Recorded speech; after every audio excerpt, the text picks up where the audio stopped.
What's up, everyone? Grant Cohn, Coach Noah Johnston. I got something in my teeth and it's bugging me, but I'm not going to think about that the rest of the day. We got football to talk about, and I like talking with Coach because Coach coaches football and he knows the details.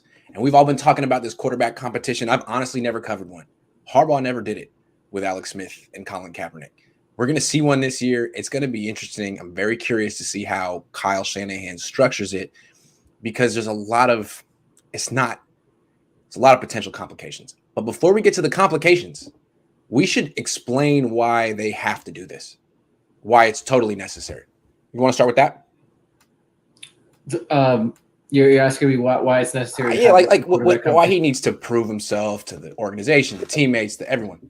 Well, because I think it really. I mean, you're proving it to the coaches, right? The coaches want to see can this guy actually do it. But I think there's also an element of proving it to the team, to the teammates, because you've got guys, you've re-signed all your guys. It's a veteran team. I think, aren't they the fifth oldest team or something? Second oldest. Well, second oldest. Okay, so it's a veteran team. I think for the most part, this team believes it's a Super Bowl contender. They certainly say they are. So they're not just going to. You're not going to want to throw a guy out there and without the perception that he's not going to give them the best chance to win. Those guys, the coaching staff and the team has to believe, hey, Trey Lance has to give us the best opportunity to win. And in order for them to do that or to believe that, they have to see it. They're not going to just. I know these guys like Trent Williams is getting paid $20 million a year, so obviously he's going to do his job. But you need them to believe, and so the only way for them to believe is to actually see it. Right. I mean, I think a lot of these guys signed back here under the pretense that they were going to be making a run to the Super Bowl, and Jimmy's key to that. To move off of Jimmy for someone you've never seen play before is hard because these players have played with Jimmy. They know that they win with him. I mean, you can't really explain it. Maybe they've lost a little bit of confidence in him, but they know they win with him. So cutting him or getting rid of him and bringing in Andy Dalton would be a tough sell to the locker room. And even Trey Lance, they know that Trey Lance is the future. But for them to cut Jimmy right now, if they would, or earlier this offseason, if they traded him on draft night, I think it'd been tough for this veteran team to get behind Trey Lance without seeing him the way that, the Buffalo Bills made Josh Allen the starter right away. Like, who cares? That team sucked. They were young, right. First year of a coach, all that. You don't want to have that. You don't want to have a loss and then have the team, your roster think, oh well, if Jimmy was in there, we could have won that game. Right. They have to believe wholeheartedly that Trey Lance gives us the best chance to win. And whether or not he might make some mistakes, but if they believe that his playmaking ability will outweigh some of the mistakes he's going to make, then that's what you're looking for. I think Kyle even talked about it a little. I think he mentioned it before. He didn't only say the coaching staff will know. I think he means like the whole team will know when Trey Lance has it. And the best way to see that is obviously practice and then the preseason, like against live fire.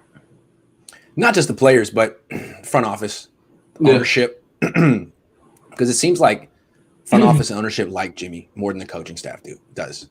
Jimmy's marketable.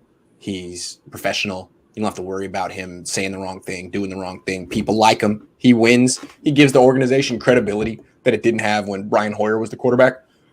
I could see them saying, Kyle, we can always go to Trey Lance. Let's not just run Jimmy Garoppolo off too soon before Trey has proven it to everyone. So This is why this quarterback competition is interesting. Now, it is interesting, though, that they're having a competition. I mean, this is theoretically a job Jimmy Garoppolo can lose in practice, which is pretty heady if you think about it. Yeah. I mean, I don't remember when there was an actual quarterback competition around the Niners, an actual competition. Like there's been backup competitions, but not. Remember, it never happened with Alex Smith and Colin Kaepernick. That first year, there was no spring training, OTAs, minicamp. So Kaepernick was learning the offense in training camp, and it was taking him some time. So he didn't really have an opportunity to compete the way that Lance does now as a rookie. And then second year, Alex Smith was coming off a 13-3 season, which ended in the NFC Championship game, and he didn't lose that game. So his job wasn't up for grabs. He only lost it because he got hurt. So maybe it's interesting that they're not doing that for Jimmy Garoppolo. He has to fight for his job in practice. He has to outplay Trey Lance in practice. It could be hard. It'll be a good litmus test as well for Trey Lance for off the field in terms of how to deal with can he deal with the press, because the Niners quarterback competition is going to be a big deal even on a national level. I mean, it's going to be scrutinized daily. It's going to be like a soap opera. Right. And he's going to get asked all the time about it. So will Jimmy. I mean, Jimmy, we can see Jimmy can handle the media. He's been able to do it. He's pretty good at that stuff. But it's going to be interesting to see, can Trey Lance handle that, and then also handling that and then balancing it with your play. Are you going to get are you going to get flustered, with all these questions? Are you going to start to get upset maybe and start treating people like Colin Kaepernick? Or are you going to keep your cool, be professional, and keep it moving along, and go out there and play your best in practice and answer the same question every day? So if you're wondering why the Niners haven't gotten rid of Jimmy Garoppolo, or why they may wait until the very end of the offseason to get rid of Jimmy Garoppolo, this is the reason.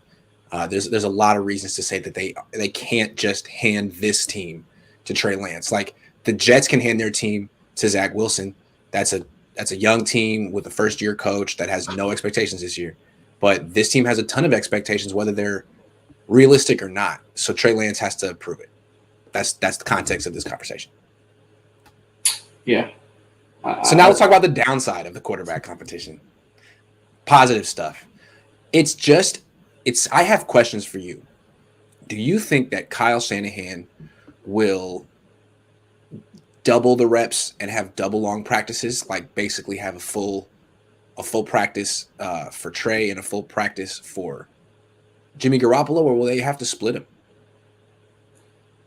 I think he's going to split them, but it might result in other individuals getting more reps than normally anticipated. And that's one of the downsides. I mean, I don't know, in practice, if you're trying to look at quarterbacks evenly, right, you want to give them the same personnel so you can judge them properly. If having Ayuk out there schooling people, versus having Trent Taylor, who's not on the roster, but is an example. You want to give them the same. You want to keep everything the same. And then the difference would be the quarterback, so that you can really compare and contrast. You can do that out there with the same personnel. So those guys are going to play more, probably. So the question he's asking, like, what does a quarterback competition look like? It's just they're splitting first team reps, as opposed to usually it's the starter gets all the first team reps because they're preparing him for the regular season, and the backup gets the backup reps, and there's not as many. There's going to be an even split. Sometimes Jimmy Garoppolo playing with the starter, sometimes Trey Lance. And the point is, it most likely is going to mean more work for the rest of the starters, right? More running, more work. They have to give, I would think so, Trey Lance the same looks they gave Jimmy Garoppolo. Right, and not only the starters for the offense and the defense, right, or whoever's out there. Like you don't want to shorten the stick on the other end too. You don't want to, if you're going against Jason Verrett and then now it's all of a sudden Verrett's better.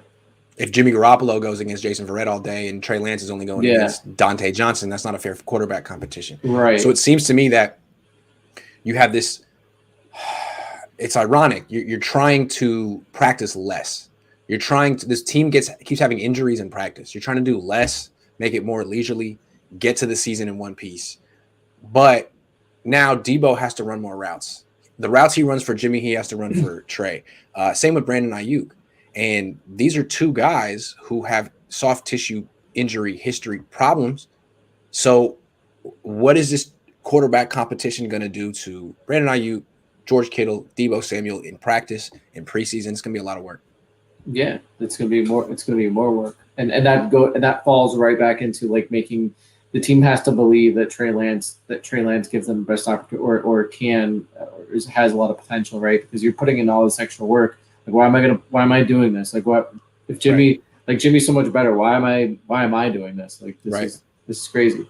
And then it goes hand in hand with some of the injury stuff we were talking about before, because it seems like one of the solutions should be less intensity, less work, and then now you're putting more work on their plate. Yeah, it's what you don't want to. So it's interesting. It's like, why do teams not do quarterback competitions more often? You really don't hear of straight 50-50 quarterback competitions. It's not enough time. There's not enough reps. You are trying to prepare a starting quarterback for the season, and now whoever wins this competition is going to be half as prepared as Matt Stafford, Kyler Yeah, Murray, Russell Wilson. You know what I'm saying? Like every team in the league that's not doing this has that implied leg up on the Niners because let's say Trey Lance wins it.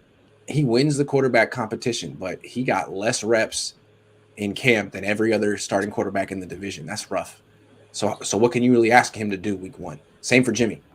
yeah. It's part of the Yeah. reasons also like why teams don't use two quarterbacks. Just don't use two quarterbacks. It's like whenever you hear, oh, if you have two quarterbacks, you don't have any. Like, well, it's one of the reasons, right? Because if you're practicing two quarterbacks to get two quarterbacks in the game, they're not getting 100% of the reps. They're getting 50-50. So it seems to me that since you can't avoid working your players more. Everyone on this team is going to have to work harder because it's a quarterback competition to figure out who the best quarterback is. Everyone has to work harder in camp. And if that's the case, then Kyle has no choice but to lengthen practices and give more water breaks and slow it down because there's a ton of reps they have to do. Have to. He should. Yeah. That doesn't mean he will. We're letting them know on June 25th, man. We've thought this through. The logistics call for more reps. Your team struggles with the amount of reps they're given already in a 90-minute practice. You need to lengthen this out. Otherwise, when people go down, everyone's going to know why, and everyone's going to point the finger at you, even your biggest supporters. So let's move on. Why Ben Peterson is failing. I think this is very interesting. They brought him in 2 years ago to fix the injury issue. They had a strength and conditioning staff. They fired him. They brought this guy in from the NHL. Why? Because he was the leader of their sports science department over there. And what sports science specializes in is recovery, prevention of injuries. He did that on the Flyers. Apparently, hockey has a higher injury rate than football. And he really reduced the Flyers' injuries. How? Lighter practices. So this is what he does. It's his background. And the Niners, I haven't seen their practices change. I haven't seen any type of results. In fact, injury issues gotten worse. Why do you think, your best guess as to why Ben Peterson is failing with the 49ers? It seems like, given his past, it seems like they're probably just not listening. They're probably not listening to him because that his method in the past has been lighter practice. So I would assume that he would probably suggest the same thing, especially when it seems like other people. You had a doctor come on, and he doesn't have the raw data in from the inside, but from an outside perspective, he's getting that. So I would imagine that Ben Peterson is probably getting the same thing inside. But just because you have that doesn't mean management's going to listen to you. Doesn't mean that when you bring that information up. A lot of times, I work in data, by the way, guys. So a lot of times, if you can bring that information to superiors, and if it's not something that they're looking for, or that doesn't necessarily mean that they're going to believe it. You have people that will kind of let the data tell the story, but then you have other people that are looking to fit a narrative, and they only want the data that's going to fit that narrative. And when something says otherwise, they kind of brush it away. Yeah, absolutely. I want to say real quick, you were the one who suggested I reach out to Dr. Nirav Pandya. I want to give you credit. That was a terrific success, and it was all your idea. I wouldn't have thought of reaching out to him. It was your initial thought. So thank you, Coach. I didn't give you any credit, so I want to give you credit. No, it's all good. So it's possible that whatever expertise or whatever he suggests, whatever made him successful in the NHL doesn't translate to the NFL. But I think what's more likely is that they're bringing in this information and they're not doing anything with it. I know that's how NFL teams work a lot of the time. They'll pay for all the information. Why do all these teams have Pro Football Focus subscriptions? Because they pour over the information, or because they're billion-dollar enterprises and every other team's getting them. So you might as well have all the information just in case. That's kind of how they act. Like, just bring in all the stuff and then we'll figure out what we'll do with it later. It's possible that they hired this guy with the right intentions, but ultimately it's up to Kyle Shanahan whether he wants to let Ben Peterson tweak his practice schedule. And Kyle seems like the kind of guy who doesn't like changing things very much. Yeah, or like being wrong, right? Because if someone tells you this needs to change because that's why people are getting injured, it also means you were wrong, right? Can you accept being wrong? And I think that's part of being a great leader, at least in my estimation, is being able to see where you were wrong and then change those things. Right. You don't want to just keep steering the ship right into the iceberg. It's not good. Yeah. No, don't steer ships into iceberg. That's generally not a good idea. Yeah. So yeah, I think.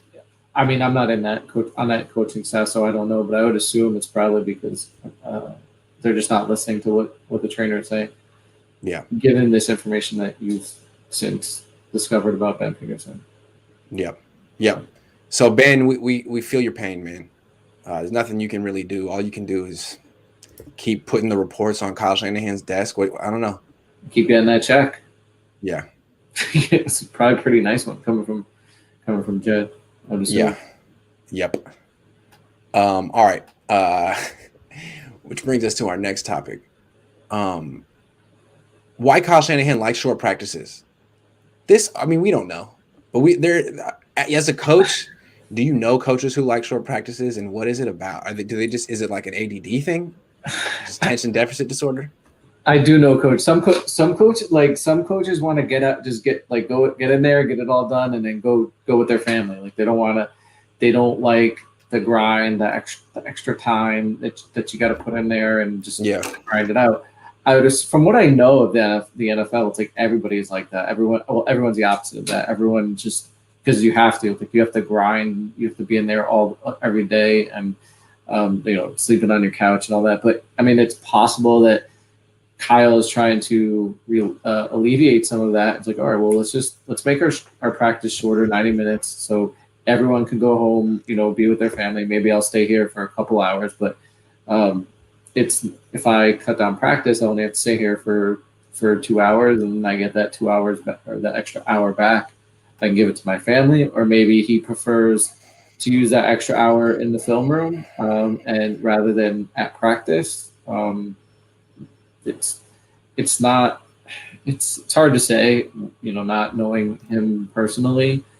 But I definitely have seen coaches that, they want to get out of there quickly. So, they like short practices. I also feel like it's partly the fact of the coaches that like the long practices are the coaches that like to teach. Am I wrong with that? The coaches that really like to teach. That's what I've seen, at least. And what I'm noticing is like Shanahan isn't a big teacher. He has people who teach. He's more of a play designer and installer. And I think he's just bored by all the aspects of practice that aren't competition. I mean, I love watching competition in practice. It's really interesting. 11 on 11, 7 on 7 is great. One-on-ones is fascinating. Everything else is like, okay, they're doing the same drills they were doing yesterday. They're doing the thing with the I don't care.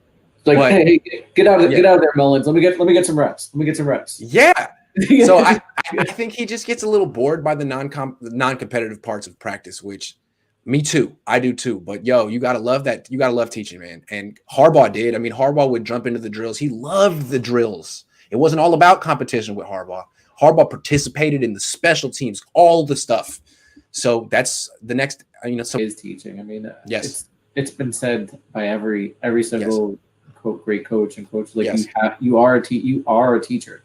And that's what you are first and foremost. I mean, all the play designing, that's great.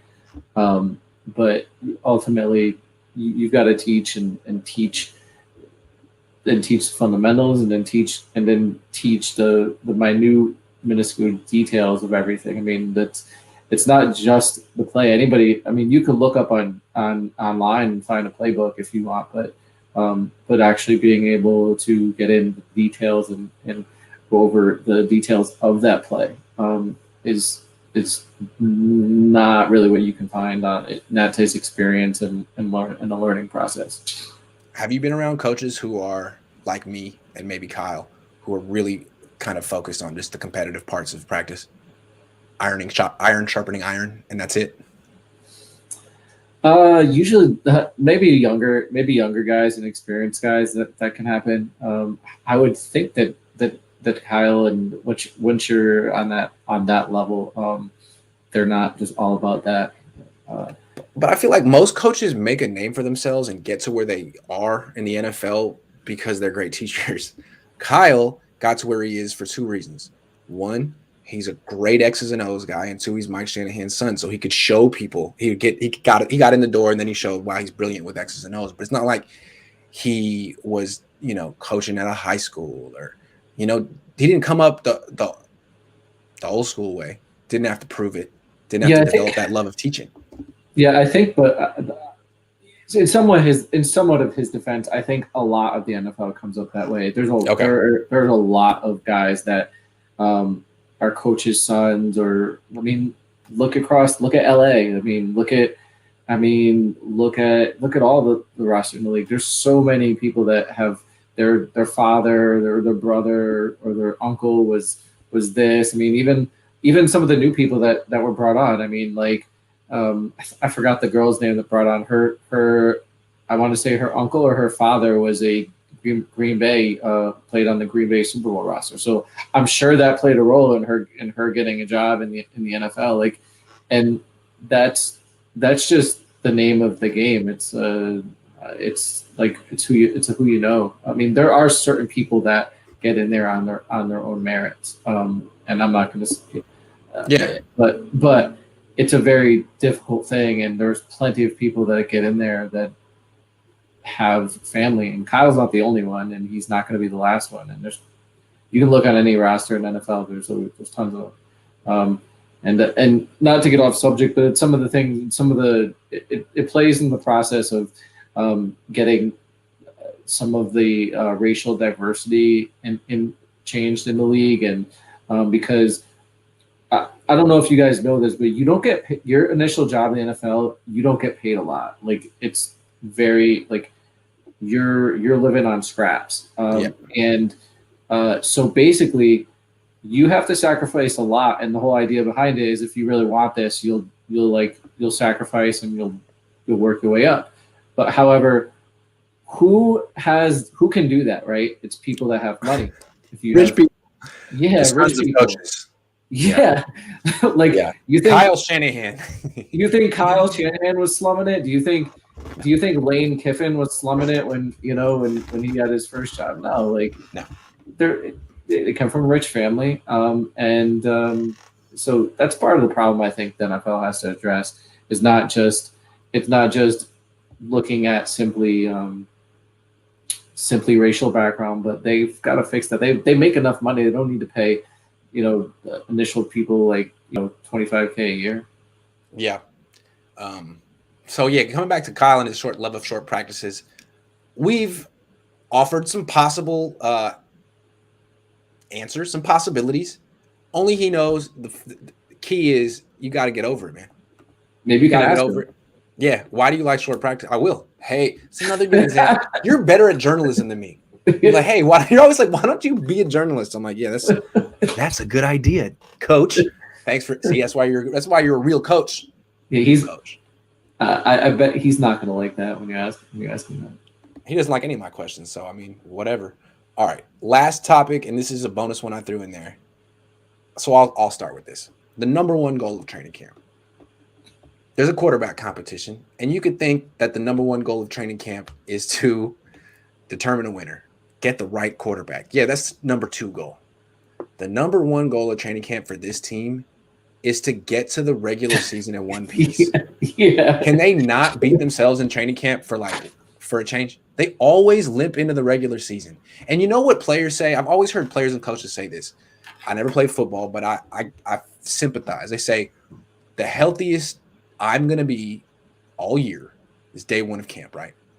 Because those little injuries that you get, they don't really go away. They kind of nag all year. It's a painful sport. So, if a guy pulls his hamstring, if he gets a high ankle sprain, that's sticking with them all year to a certain extent. Can they please just get through camp in one piece? Is that a lofty goal? Is that too much? With this team, I would say it's pretty lofty. It's going to be. But that should be the number one goal. No, they should be talking about it. Yeah, they should be doing everything in one piece. Everything in possibly that you could possibly do to get them in one piece. Like, it also plays a role in what you're just talking about with the quarterbacks, is that like when you get in the season, like you don't want to have Trent Williams out and you're putting a rookie quarterback out there. Like that's not going to be a good thing. I mean, Deebo Samuel got hurt last year before training camp. Ayuk got hurt in training camp, missed week 1. They might have beat the Cardinals week 1 last year if they had Brandon Ayuk. But no, he got hurt in camp. Ben Garland, he got hurt in camp, never played all year. Can they avoid that? I think that's definitely got to be. So whatever they do with the quarterback competition, whatever they do, any day someone gets hurt, I'm going to be asking Kyle about it. Kyle, what happened? He's going to be like, well, the guy was playing football. What do you want from me? Okay. Yeah. It's just intense practice. We're trying to. I don't know what you want me to do. It's just bad luck around here. I don't know. Like, what is it with Kyle and using the injury excuse? Is that he is because I feel like most coaches also like really care for their players and are trying to protect them. Like they don't want to hurt their players, right? Most I'm not saying he does want to hurt his players, but shouldn't he be a little more empathetic? Like, dude, it's all happening on your watch. No, yeah, you gotta find. Yeah, I mean, you have to find. It's on his. It's coach. On his watch. Yeah, it's on coach. Yeah, it's like being a Kentucky Derby like trainer and just taking a horse and just working it as hard as you possibly can all week and be like, all right, now go win on Sunday. Yeah. Like you're not going to. Do they have a leadership council on the team? I don't know. Yes, they do. Yes, I wouldn't be like. I don't know why if any of you guys on the leadership council are watching, like you guys should approach your coaching staff and be like, listen, I don't know that this whole grueling practice thing is working out. Like we're dropping like flies here. Like, can we please do something else? Like, I don't think it's working. Like, guys, this is your career. Like, yes. If Kyle, you can coach till you're 75, whatever. Like you're up there. I mean, so Kyle can blow his ACL. Not that he should in practice, but it's not going to matter. But you guys, this is your living, so you should bring it up. I just don't think a lot of these players have figured it out. Like I've talked to a lot of former players about injuries in practice, and Will Blackman, very smart guy. He didn't come to the same conclusion that Dr. Nirav Pandya came to. I don't think a lot of players get it. I think they feel that these shorter practices without contact protect them, and it's what they bargained for in the collective bargaining agreement, but they need to realize that they're now at much greater risk for soft tissue non-contact injuries. You've got to realize that, and maybe it's time to say, hey coach, we actually want to stay on the field for 3 hours today. I know it sounds crazy, but we would like longer practices, please. Longer but less grueling. Low and slow. Low and slow. Like and you're barbecuing the meat, you're not just hitting it with a torch. Right. Yeah. Barbecue meat is not a creme brulee. It's not creme brulee. We're not doing that. It's like 250 degrees for 3 hours. Come on. Yeah. That's what I would do. I mean, it is getting crazy now. I guess now Madden even has going to have practice injuries this year. I mean, no way. Yeah, Chardall. It came from a reputable source. Chardall. Hey, no, I'm pretty sure that Chardall 49ers is a fake. In fact, I'm saying it's a fake. The real Chardall 49er, the real Chardall is Chardall Gupta 3. Chardall Gupta 3. Until I hear different, I'm saying that's a fake. Chardall Gupta 3 is the real one. Breaking news, guys. Breaking news here. We're gonna end this show a little early today. I gotta go pick up my car from the shop, but this was a good one, man. Thanks. I appreciate you giving me some time on a Friday afternoon in You Jersey. guys do. Yes, sir. Yes, sir. All right, man. Take care. 30, sorry, man. Bye.